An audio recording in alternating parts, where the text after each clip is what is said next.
नमस्कार, मैं राम प्रकाश वर्मा आप सभी का स्वागत करता हूं रेडियो शिवनेरी 90.4 एफएम पर। आप सुन रहे हैं प्रोग्राम कहानी जो सवारे जिंदगानी। चलिए दोस्तों, आज की कहानी की शुरुआत करते हैं। आज की कहानी का शीर्षक है आत्म संतुष्टि। पुराने समय की बात है, एक गांव में दो किसान रहते थे। दोनों ही बहुत गरीब थे। दोनों के पास थोड़ी थोड़ी जमीन थी, उससे ही दोनों मेहनत करके अपना और अपने परिवार का गुजारा चलाते थे। एक दिन अचानक दोनों की ही एक ही दिन एक ही समय पर मृत्यु हो गई। यमराज दोनों को भगवान के पास ले गए। भगवान ने उन्हें देखकर उनसे पूछा, अब तुम्हें क्या चाहिए? तुम्हारे जीवन में क्या कमी थी? अब मैं तुम्हें इस संसार में दोबारा क्या बनाकर भेजूं? भगवान की बात सुनकर उनमें से एक किसान बड़े गुस्से में बोला, हे भगवान, आपने मुझे इस जीवन में बहुत कष्ट दिया है, बहुत दुख में भरी जिंदगी दी है। आपने मुझे कुछ भी नहीं दिया। पूरी जिंदगी मैंने बैलों की तरह खेतों में काम किया है।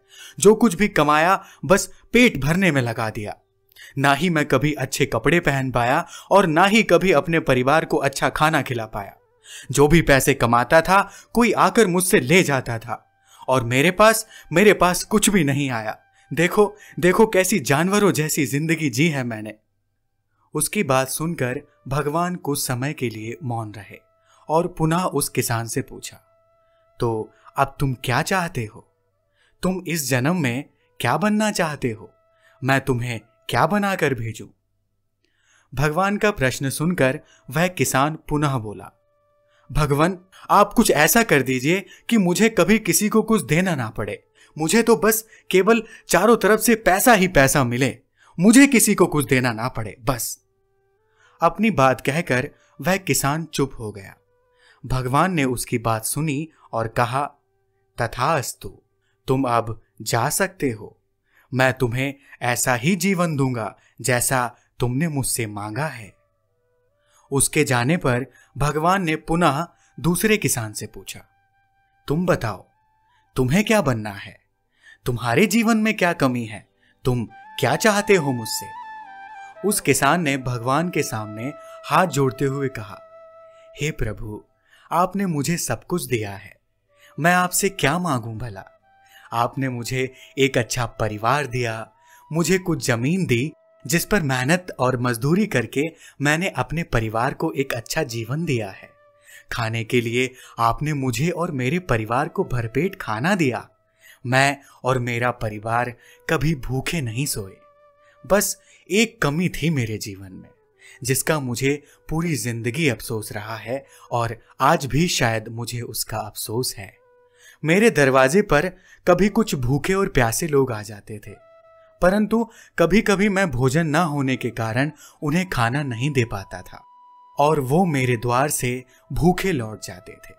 हे प्रभु, मुझे इतना दीजिए जामे कुटुंब समाए, मैं भी भूखा ना रहूं, साधु भी भूखा ना जाए। इतना कहकर वह चुप हो जाता है। भगवान ने उसकी बात सुनकर उससे पूछा, तो अब क्या चाहते हो तुम? इस जन्म में मैं तुम्हें क्या बनाऊं? किसान भगवान से हाथ जोड़ते हुए विनती करता है, हे प्रभु, आप कुछ ऐसा कर दीजिए कि मेरे द्वार से कभी कोई भूखा प्यासा न जाए। भगवान ने कहा, तथास्तु, तुम जाओ, तुम्हारे द्वार से कभी कोई भूखा प्यासा नहीं जाएगा। अब दोनों का पुनः उसी गांव में और एक ही जगह पर जन्म होता है। पहला व्यक्ति जिसने भगवान से कहा था कि उसे चारों तरफ से केवल धन मिले और मुझे कभी किसी को कुछ देना ना पड़े, वह व्यक्ति उस गांव का सबसे बड़ा भिखारी बनता है। और जिस व्यक्ति ने यह कहा था कि मेरे द्वार से कोई भूखा ना जाए, वह व्यक्ति उस गांव का सबसे अमीर आदमी बनता है। दोस्तों, इस कहानी का सार यही है कि ईश्वर ने जो हमें दिया है, जिस हाल में रखा है, उसी हाल में हमें संतुष्ट रहना चाहिए। आत्म संतुष्टि ही सबसे बड़ी दौलत है, सबसे बड़ी संपत्ति है। कई बार हमारे पास सब कुछ होता है, परंतु अगर हम संतुष्ट नहीं हैं तो दोस्तों हम कभी भी संपन्न नहीं हो सकते। हर बात के दो पहलू होते हैं, सकारात्मक और नकारात्मक। अब ये आपकी सोच पर निर्भर करता है कि आप किन चीजों को नकारात्मक रूप से लेते हैं और किन चीजों को सकारात्मक रूप से लेते हैं। अच्छा जीवन जीना है तो अपनी सोच को अच्छा बनाइए, चीजों में कमियां मत निकालिए, बल्कि जो भगवान ने दिया है उसका आनंद लीजिए और हमेशा दूसरों के प्रति सेवा भाव रखिए। दोस्तों, यही जिंदगी है। आशा करता हूं कि ये कहानी आपको पसंद आई होगी और इस कहानी से भी आपने एक अच्छी शिक्षा ग्रहण की होगी। दोस्तों, आज की कहानी में फिलहाल इतना ही। मुलाकात होगी कल एक और नई कहानी के साथ।